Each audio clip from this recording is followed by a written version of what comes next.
Iwapo kuna kifafa, hasa ikiwa kifafa ni cha mtikisiko ambapo mtu mzima anatetemeka, hiyo inahitaji matibabu ya dharura. Mtu huyo anapaswa kuhamishwa kwanza kabisa hadi mahali salama. Yaani, ikiwa mtu yuko karibu sana na tuseme bwawa la kuogelea au yuko karibu na vitu ambavyo vinaweza kumwangukia, mtu huyo anapaswa kuhamishwa mbali na hatari hiyo. Mara baada ya kuhamishwa na kuwa mahali salama, tunapaswa kujaribu kumfanya mtu huyo ajigeuze kuelekea kile kinachojulikana kama nafasi ya kupona. Nafasi ya kupona ni nini? Kimsingi ni nafasi ya upande wa kushoto. Yaani, mtu huyo anapaswa kugeuzwa kuelekea upande wake wa kushoto.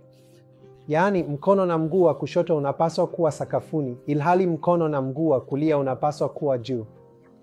Iwapo mtu huyo anatetemeka kwa nguvu sana na huwezi kumgeuza, hiyo ni sawa. Unaweza kumwacha mtu huyo katika eneo salama na kuacha mtetemeko au kifafa kikamilike. Mtetemeko mwingi utasimama ndani ya dakika 2-3 bila uingiliaji wowote. Katika kesi mtetemeko unaendelea zaidi ya dakika 5, basi hakika mtu huyo anahitaji msaada wa matibabu. Katika hali hiyo, unapaswa kujaribu mara moja kupiga simu ya ambulensi au huduma za matibabu ya dharura. Na kama hazipatikani, unapaswa kujaribu kumhamisha mtu huyo hadi hospitali iliyo karibu zaidi inayopatikana. Iwapo mtu ana mpango wa uokoaji wa dharura, kwa kawaida katika nchi yetu ambayo ni India, kuna dawa ya kunyunyiza ya midazolam ambayo wanaweza kuwa nayo.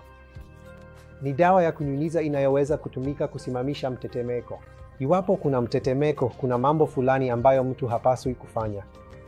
Mtu hapaswi kujaribu kumfanya mtu huyo kunusa vitu vyenye harufu mbaya, kama viatu au vitunguu ambavyo ni vya kawaida katika utamaduni wetu.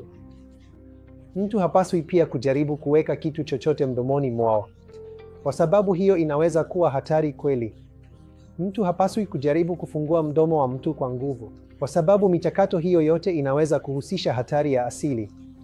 Ingawa ni jambo la kawaida sana katika utamaduni wetu kujaribu kufungua mdomo wa mtu kwa nguvu, lakini hili halipaswi kufanywa kamwe.